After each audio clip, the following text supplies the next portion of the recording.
My number one probably changes on a given day, but it's either Mulan or Tangled. Yeah. Me too. I also really like Aladdin, though. Whoops. I really like Aladdin. Actually, let's do that. Watch us spin. Aladdin used to be top 3 for me. It is not anymore. It's top 10 for sure. Are you you're too offended by the sex in the dandelions that fly into the sky? Isn't that Lion King? It's oh definitely yeah, it Lion is. King. Oh yeah, in Aladdin she whispers something allegedly. Let's see. Uh, No, that has nothing to do with it. It's just I've liked other stuff better. Aladdin is probably still top 5. yeah. Mulan, it's so good. I watched it the other day, like the first half. It was on Netflix, and my sister and I watched it randomly. I was getting like teary-eyed in the first half of the movie. I don't know what's wrong with me anymore. If we were doing a Nuzlocke play right now, I would probably cry when we lost a Pokemon. Well, I have the same problem now. I'm starting to get more, I don't know if it's romantic or sentimental or what, but like the scene where Flynn dies in Tangled, which isn't a spoiler, it tells you in the first minute. Oh, it's so good. It's like, man. I know. It's like, you were my new dream. And it's like, I want somebody who loves me like that and who I love like that. I know. You got me right there. You too. Yeah, they had some good-ass chemistry. And, like, I ship the actors now, too, which is the dumbest, most juvenile thing you could do. I know, right? I hope they date in real life. That's not a thing. It's rare enough that you even get it in real-life situations, let alone voice actor-actress situations. Yeah. Although, some of the more well-known voice actors who do that exclusively are married. Yeah. Who's the Roy Mustang? Roy Mustang is married to Laura Bailey, who does Infinite Women. She's probably the predominant female voice actress. It's her or Jennifer Hale these days. So those two are married. The guy who does the Simone in Gurren Lagann, Yuri Lowenthal, is married to what's her name? I don't remember her name. What does she do? Who is she? I can't. I'm not gonna be able to think of it off the top of my head, so it's not worth trying to dig into it. Okay. But there's a few different stories like that where and that's kind of cool, right? Yeah, but the problem, here's the problem. Roy Mustang is married to the real life, the girl who plays Lust. Yeah, not Well, in the Hawkeye. show, I mean, they have some interesting sexual chemistry, but they're enemies. So, not that romantic. Or is it? I want, who do I want? I want Flynn and Mandy Moore. Zachary, what's his face? Levi. Zachary Levi, yeah. That's what I want. Because they're so cute, and they're both like kind of young and hip and hot. I guess I'm old enough to say that now. I think they're both older than me still, though.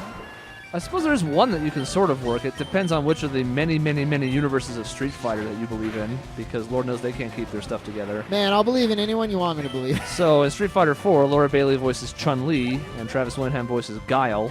Okay. And in some Street Fighter alleyways, those two end up as a couple. What? I kind of like that, actually. He's like the former army guy or whatever, the former military guy, and she's a cop, a detective. Okay. Yeah, but isn't she also like a clone of M. Bison or something? No, that's Cammy. Like who did you say? Oh, Chun-Li, you said. Oh, I like that less. I like Guile and Cammy. I don't think that's ever been a thing. Chun-Li and Ryu has been a thing sometimes. I like Chun-Li and Vega. That's what I want, too. Yeah. You want your deviant sexual energy? Yes, that's... okay, because in my head, Vega's an anti-hero. I think in reality, he's not... There's nothing anti about him. He is just a villain. I mean, all three of Bison's lieutenants have at some point sort of played around with being good guys. Who are his lieutenants? So Vega, obviously. So Balrog, Vega, and Sagat. Oh, okay. Sagat's pretty much neutral now. He hasn't been working for Bison in forever. Who's Sagat? Like Balrog and Sagat, I confuse them. I don't know why. I get the same image in my head of that Russian guy with like the weird chest hair. That's Zangief. So just so off. Yeah, you know nothing about this series. Yeah. Because there's some people who get confused by that because they had to switch the names around in America. That's why, like, the Balrog, who looks like Mike Tyson, was supposed to have been M. Bison, but they chickened out when they brought it to America. Oh.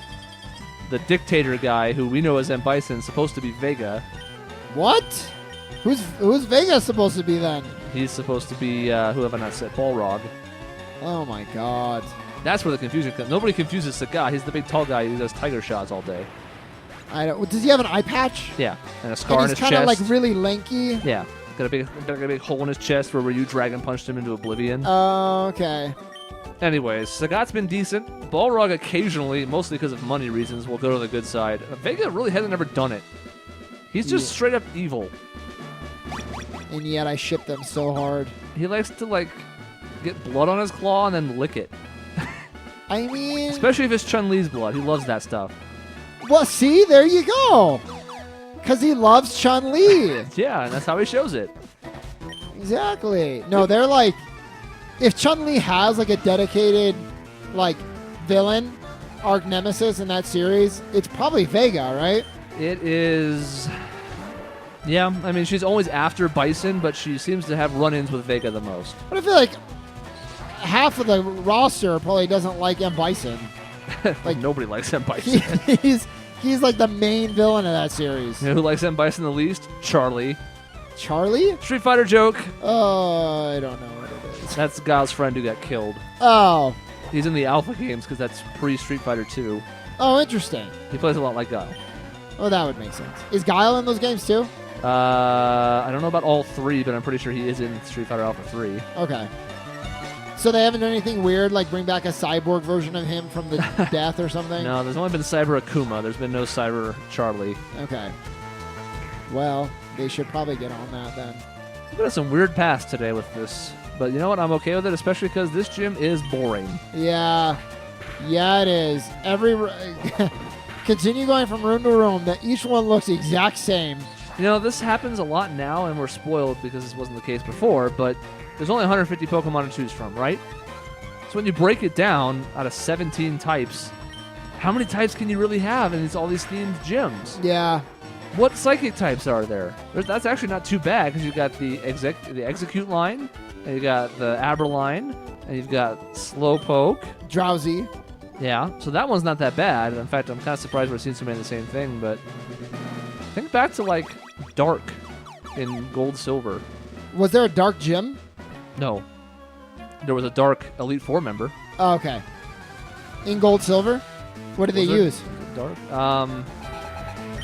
You'd have to use Umbreon, right? She had a Gengar to help fill her out because there weren't enough Dark types. Oh, God. So there was Houndoom, I think, was around back then. And she had a Tyranitar, I think. And is Tyranitar Dark? Yeah, Dark Rock. Rock. I didn't know that. And I don't even know she had one, to be honest. And a Banette. Okay. And, yeah. So is Tyranitar kind of like OP then? Because that's a good typing, isn't it? Dark Rock? He suffers because he doesn't, I mean, he's 4 times weak to fighting, which is not good. Oh, yeah. And he's also slow, which is not good. I've never used Dark, really. I've used an Umbreon, so I guess that's not true. But, like, whenever it gets around, like, fighting and what's super effective against it or for it, I start to lose track because I don't know if I've ever used a fighting type. Which is amazing to me because it's one of my favorites. Yeah, I don't know if I've ever used a fighting type. I guess technically I did with Blaziken, but I'm pretty sure I was a dumb kid and like replaced all of his fighting with fire stuff. Yeah. I'm pretty positive I did that because I didn't really like fighting. We all have those moments, though. Yeah. Yeah, that's definitely a thing that I did. Fighting's got some of the best type coverage in the game, which is why something that's 4 times weak to it is abysmal. Because a lot of things are going to be carrying that type of move. Does it's it the have same problem with Weavile, Dark Ice. 4 times weak to fighting. So what's it going to do? Does it have anything like Magnezone, you know, with Levitate, so it gets around one of its weaknesses, an Earthquake, or no? No. I don't know what you could block. It's just fighting. Like, yeah, that's tough. And this is the last trainer we haven't fought. I have not been paying thorough attention as we've gone on this conversational trail, but I think this is it. I need to get Pidgeot out of the first slot. I keep forgetting to do that, too. Yeah. It's about to go 37, but... Yes, it is. Then again, who cares? So look at him. He's so happy. Look at those feathers. Majestic. Very majestic. Really. Please no. It's very good. Oh, no. You could have been the best of us. You suck. You know, actually, what I really like when I was making video games myself, And by making video games, I mean just doing all the story and like saying what the gameplay would be, and obviously zero programming experience. Yeah. I had like a fighting game series, and it was so good. It was like my best story because like fighting game lore is really interesting. In like all fighting game, Mortal Kombat has this crazy sweeping saga. Soul Calibur before 5 and probably before 4 even was pretty cool too. And it was always like, who won like this installment, like canonically. Yeah. I love it.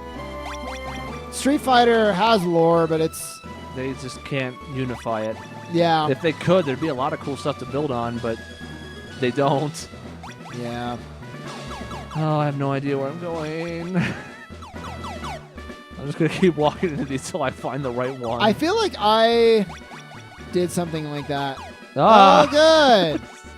Are you the gym leader, dude? I like always went left. Anytime I go left, I went left. All right. Now, I don't remember if that worked or not, but that I remember thinking it. I mean, I have to hit the right one eventually, right? You would think so. Uh-oh. But now I go down. Down? Left or down is what I I've would already do. come from this one recently. Uh-oh. Nope. Hey! Yes! Score 1 for me. Does this mean I earn a name? Do I get to name a Pokemon again? Maybe. Yes! If I can keep it in the character limits. Okay, so we need to set the stage for this. Okay. Okay? This is everything that we've experienced so far has been building to this moment. Yeah. Okay? Sabrina has been tormenting the citizens of Saffron forever. Giovanni dedicated his life to trying to figure out a way to beat this chick. She's trying to mind crush us right now. We have no interest in beating her, really. We're just doing it because we're like, you know what? You're being a troll. We're tired of you. And here we are. It turns out that our hat blocks her psychic energy. Yeah. We didn't know. Pure accident. It was given to us by our mother 10 years ago. But her mind got wiped by Sabrina after she gave us the hat. Yeah. It's because our mother loved us so much, and all we've done is be a bitch to her. Right, but that's why our mom is such a vapid waste of time. Exactly. She actually has eggs for brains. Yeah, and Sabrina's telling us all this right now, and this chick is like, bitch, it's on.